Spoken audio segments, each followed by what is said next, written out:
Wolfenstein is a video game franchise about the secret history of World War II, where Nazis are Indiana Jones-esque, magic is real, and the good guys easily attain victory with minimum casualty. At least, that was the case before MachineGames got their hands on the franchise, when it shifted to the alternate history of World War II, where Nazis are terrifying monsters, magic is very much not real, and every victory is won through sacrifice and pain. Which raises the question, can you beat Wolfenstein The New Order without getting demonetized? Probably not. There's lots of blood, swastikas, and just general fucked up shit in this game, but I'm gonna try my best. Our story begins with our protagonist, BJ Blazkowicz, I'ma call him Blowjob, asleep at the wheel of an aircraft. He wakes up, kinks a fuel hose, makes an Amazon delivery to Davy Jones, and blasts a few Nazis out of the sky. Scotty Mac Scotsman gives Blowjob a good pounding. We bail out of our plane into a new plane, the new plane crashes, I have to sprint slide under an armored hellbeast, a technique I'm sure will be used extensively throughout this game, and hold my breath for so long I'm pretty sure Blowjob is part fish. I machine gun the hellbeasts, blow up an enemy machine gun, and finally start killing some Nazis. I then get jump scared by a fucking dog, slit some Nazis' throats, shimmy through the world's smallest air vent, piss off a giant robot, and Private Wuss plays fetch with the local hellbeast. We do a cool wall climbing sequence. I piss off Peter some more, Scotty Mac Scotsman starts singing My Bonnie Lies Over the Ocean while I mow down Nazis with a machine gun, a sentence that makes me very happy, and oh shit, oh fuck, I can't show you any of this. There's a room full of mangled corpses. The room catches on fire. We squeeze into a storage room. Frankenstein's monster squishes Private No Name's head like a zit, and I attempt to end this game early by shooting the main antagonist, but unfortunately he's protected by a thin sheet of glass. I am forced to pick one of my compatriots for Super Mangala to dissect, and I have him dissect Scotty Mac Scotsman, because this way I get free tickets to a Jimi Hendrix concert. The survivors and I jump out the window. Blowjob gets shrapnel in the brain and gets carted off to the loony bin. Blowjob spends the next 14 years comatose, yet somehow not losing any muscle mass. That changes when he sees Nazis doing a murder, giving Blowjob the strength to thrust his knife deep inside the large, muscle-bound man and commence the next 10 hours of brutal carnage. After crawling through piles of dead crazy people and blasting Nazis' arms off, I enter the courtyard, where some Amazon delivery drones attempt to deliver some bullets to my face. After delivering them some bullets of my own, Blowjob kidnaps his shit cleaner and drives to her grandparents' house where he tortures some information of a Nazi officer that was conveniently hiding in the trunk. Blowjob gets suited up. He and the shit cleaner hide in the trunk of the grandparents' car, ride to the train station, get discovered, but Grandpa blasts the inspector's face off before he can alert anyone else. After getting my bearings, I shoot a Nazi with a suppressed pistol, but fail to kill him, and he alerts the entire base before I can get a second shot off, earning me my first death. Second time around, I pick up a marksman rifle and pop the heads of every Nazi at the first checkpoint, allowing me to proceed. After clearing out the second checkpoint, some robots show up, and I'm too stupid to realize you shouldn't stand right in front of them as they're firing their guns, earning me a second death and a dunce cap. I eventually figure out how to not die, and Blowjob and Shit Cleaner make it on the train. Once aboard, some ugly Nazis insist I sit down and play a game with them to determine whether or not I'm impure. The old one places a gun on the table, and I'm forced to choose between pictures without saying anything, lest I reveal my American accent. After I'm done choosing, the old Nazi pulls a gun on me, and the young one says she was just fucking with me, and that had I not been Aryan, I would have gone for the gun, so I'm free to go. Whoever wrote this scene deserves a raise, and also owes me a pair of underwear. Also, Blowjob and Shit Cleaner fuck. Because nothing builds a romantic relationship quite like cleaning someone's shit for 14 years. At the hotel, I embrace my inner Sly Cooper and sneak along the edges of the roof, steal a laser cutter, play hide the knife with some Nazis, and jump on a prisoner transport vehicle. I sneak atop the roof of the prison, commit a Sly Cooper no-no and touch the laser beams, and drown a Nazi in his own piss, cause he's a Nazi. Fuck him. I find where they're keeping the prisoners, reunite with Private Wuss, grab an automatic shotgun, and turn the guards into meat paste. After we clear the courtyard, I die to one of those bullshit bullet sponge shotgun troopers. Private Wuss hotwires a car, we jump to our deaths, and emerge in the secret resistance base in the center of enemy territory, and I can't decide if that's brilliantly stupid or just stupid. Blowjob and Wheelchair Lady have a pissing contest to determine who has the worst lot in life. Just kidding, she pisses in a bag now. I'm then tasked with retrieving some secret plans, so I talk with Der Imeliger Nazi, who sends me to Wheelchair Lady's room, which leads to Sloth's room, which has the plan. A British dickhead drives me to London, and then becomes an honorary Irishman by turning himself into a car bomb. I then take one step into the lobby and set off the alarm, causing a bunch of Nazis to fill me full of lead. Reloading, this time I anticipate this hazard and get through just fine. I clear the raptors of bastards, take a reverse elevator ride, and obtain an upgraded laser cutter. I then arrive at the helicopter room, send the Nazis to Satan, and then I have to deal with the big robot, and it took me an embarrassing amount of deaths to figure out that you need to use the laser cutter to kill it. Blowjob's friends hang glide in, steal the helicopters, and fly them back to the secret resistance base in the center of enemy territory without getting detected. Nope, this plot point is stupid. Back at base, Shit Cleaner tells Blowjob to bring her some moldy concrete and a file from the archive room. I fall into the sewers trying to get a saw, so I putz around in the piss water for a bit before returning to base and getting yelled at by Private Wuss for saving his life. I then deliver the concrete and file, and Blowjob is informed that he gets to go to a Nazi labor camp. Wait, what? Look, I know I'm known for my dark and unhinged sense of humor, but I draw the line at Holocaust jokes. Blowjob gets a tattoo, meets an African resistance member, trades jackets with a fellow prisoner, I find Mel Brooks, and he sends Blowjob to disable the security systems. So I slide down a hatch, get knocked up by a Nazi, get slashed a bunch, and oh sweet Jesus. I'm calling it here. You can't beat Wolfenstein The New Order without getting demonetized. I mean, I'm still gonna finish the game cause, you know, it's good, but my god, man. I slit more throats than a kosher butcher, disable the security system, and Mel sends me to retrieve a battery, so I sneak inside the main building, send a few more Nazis to hell, and then grab the battery while it's still in use, knocking me out and allowing me to be captured. Mel and Blowjob are carted off to their execution.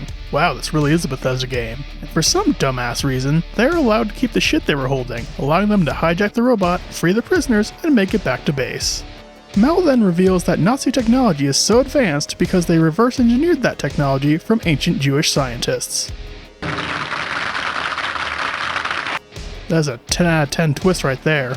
Good to know that even in the timeline they won, Nazis are still incapable of inventing anything useful themselves. Mel sends me to find some welding equipment, so I look in Jimi Hendrix's room and he accosts Blowjob for working for The Man trademark, so the two of them squash their differences with drugs and a jam session. See, I wasn't lying about those Jimi Hendrix tickets. I talk with Private Wuss, and he says he threw the welder in the sewer, so I go bathe in piss water, find an upgrade for the laser cutter just lying around, give the welder to Mel, and Blowjob and Shit Cleaner fuck so hard the walls shake. It's then revealed that the next level is going to be a water level. Yay! Legitimate question. Has there ever been a water level in a game that didn't suck? And I don't mean water themed, I mean mechanically based around water. And if there is that level actually better for having been water-based, or did the water simply fail to make the level shit? Comment below and let me know.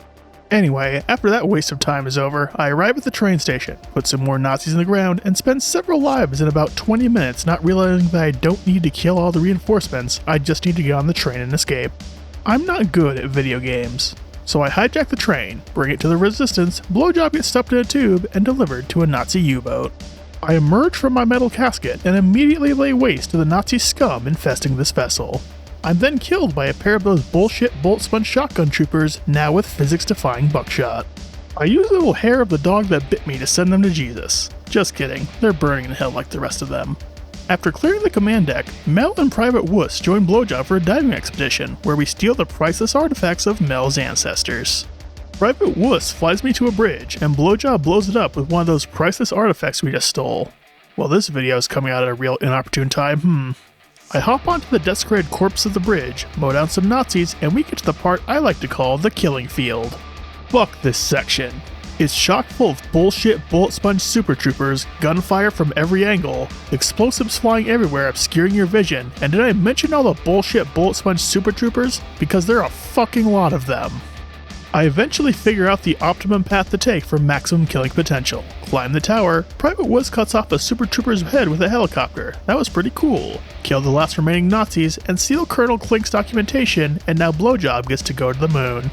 I arrive at the spaceport, make it through security, and then Blowjob makes the dipshit dumb as fuck dumbass decision to take off the uniform and shoot his way through the base.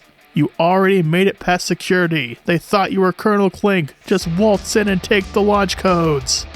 Well, I guess we wouldn't have a level if we did that, so I kill some Nazis on the moon. God, I love this game. Go for a spacewalk, and Blowjob decides now is the time to cut that tattoo off his arm. Not the downtime between missions, but when you're in the middle of enemy territory on the fucking moon. Anyway, I kill some more Nazis on the moon, Blowjob gets the launch codes, and my train gets derailed. That's what I get for taking Amtrak. I then commit a terrorist attack at baggage claim, Blowjob hijacks a plane, and then crashes it into a building. You know, maybe I'm the reason this video is gonna get demonetized. I swing into the building Tarzan style, send some Nazis to the Great Beer Hall in the sky, and face off with this game's first boss. Okay, this might be an unpopular opinion, but I don't think first-person shooter games should have boss battles. They almost always end up being either bullet spongy to an insufferable degree or ridiculously easy shoot the big glowing fuck me light set pieces. The first kind breaks the flow of the game and elicits frustration as you unload everything you have into the fucker to no avail. The second kind is better, I guess, but I don't feel a sense of accomplishment because essentially all I did was press the big glowing button. A toddler could do that. The only reason I had any trouble with the London Monitor was because when I shot its missile hives, my shots didn't seem to connect. Anyway, I take down the giant robot. Der ehemalige Nazi picks up Blowjob. Turns out the secret resistance base in the center of enemy territory was a bad idea. We splatter a bunch of Nazis, and Der ehemalige Nazi gets executed by his cousins. Thankfully, Schloss shows up and opens a can of whoop ass. I gun down some Nazis who had the high ground. Suck my dick, Obi-Wan. Clear out some bullshit bullet sponge shotgun troopers. Jimi Hendrix commits suicide by Nazi, a sentence that shouldn't exist, and I kill a bunch of Nazis in the sewer, right where shit belongs. Blowjob is cornered by robots, but thankfully Wheelchair Lady has evolved into Power Armor Lady. I kill one of those armored hell beasts, and it turns out Der ehemalige Nazi was able to survive several bullet wounds to the chest long enough to die tragically in Sloth's arms. Here's the plan. Blowjob is going to blast a hole into Super Mengele's compound, free the prisoners the Nazis took, and blow up the place to Kingdom Come. Also, I love how they patched up Sloth by putting bandages on his shirt instead of his body. This is it, the final level. I start by reducing a hallway full of Nazis to raspberry jelly. I then hide in the walls like a rat and reduce the next room of Nazi filth into quivering piles of meat. Finally, I use a machine gun to send the last of these wannabe Ubermenches to their brothers. I then stumble into a room straight out of a horror movie, you know the one I mean, and Blowjob gets roofied by one of those ugly Nazis from the train and work camp. Blowjob gets tortured a bit, but remembers he's the protagonist of a video game, so he rips the knife out of his chest and I stabby stab the fucker to death. I find the prisoners, an elevator malfunctions, Blowjob meets Super Mengele again and reveals that he kept Scotty McScotsman's brain and puts it in a robot, fully conscious but unable to control his actions. The people who wrote this game need to make a horror game. They would absolutely kill it. Anyway, I lob some grenades at the robot's feet. Blowjob frees Scotty McScotsman's brain, they say a tearful goodbye, and Blowjob sends Scotty to heaven. Super Mengele shows up, turns on God mode, and Blowjob has to kill a bunch of innocent people just doing their actually no, they were Nazis, fuck them. I toss a grenade at Super Mengele, he explodes, and now we get to the final battle. Fuck this boss battle. Whoever designed this boss battle should be drawn out of the street and shot. I get what they were going for. They want to emphasize the laser cutter and moving around the battlefield. Two problems with that. One, this boss has more health than God. He absorbs so much damage and has no indicator how much he's taken, so this entire battle is just an exercise in frustration. Second, it's impossible to see anything! The haze from the flame makes it so you can't see him till he's right up in front of you. The amount of times I died because I couldn't fucking see him is astounding. I spent an hour on this fight and was only able to beat him because I looked up a cheese technique. This game is so good up until this point. Anyway, I break Super Mengele's stupid fucking mech, stab him a bunch, he says aloha stack bar, and blows us up. Blowjob decides that living is just too much effort, so he tells the resistance to blow up the base with him in it, finishing the game. So can you beat Wolfenstein The New Order without getting demonetized? Well, April Fools, I'm not monetized in the first place. But no, probably not. Thank you all so much for watching, and thank you White Bat Audio for the royalty-free music you heard throughout this video. My name is Mr. Monto96, and I'll see y'all later.